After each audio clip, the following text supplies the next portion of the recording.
Delivery સમયે અથવા બાળકને જન્મ આપ્યા પછી જો કમર હાડકા લોખંડ જેવા કરવા હોય ને તો આ સુખડી જરૂરથી કાજો. એના માટે ગુંદરનો પાવડર કરીશું, સુવાદાણાનો અધકચરો પાવડર તૈયાર કરીશું, કાજુ બદામનો પણ પાવડર કરી લેશું.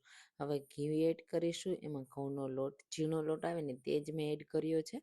સારી રીતે રોસ્ટ કરી લેશું. હલકો કલર ચેન્જ થઈ જાય ને ત્યાં સુધી આપણે એને રોસ્ટ કરીશું. તો આ રીતે બદામી કલરનો થઈ જશે પછી થોડું હું ઘી એડ કરું છું, જેના લીધે ગુંદર પણ સરસ એવો ફૂલી જશે. સાથે સુવાદાણા પણ એડ કરી દેશું, મિક્સ કરી દેશું અને સાથે હવે આપણે એમાં થોડા પાવડર એડ કરીશું. એના માટે નાળિયેર પાવડર, ખસખસ અને તૈયાર કરેલો ડ્રાયફ્રૂટ પાવડર એડ કરીશું.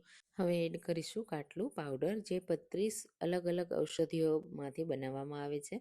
પછી એડ કરીશું ગોળ અને સ્વાદ પ્રમાણે ગોળ એડ કર્યા પછી આ રીતે મિક્સ કરી અને કોઈ પણ પ્લેટમાં સેટ કરી ઉપરથી સરસ રીતે ગાર્નિશ કરીશું નાળિયેરથી અને પછી ઠંડી કર્યા પછી સર્વ કરીશું. તો એકવાર જરૂરથી ટ્રાય કરજો. નાના બાળકને જન્મ આપ્યો હોય ને તેના માટે બેસ્ટ છે. કમેન્ટમાં કહેજો કેવું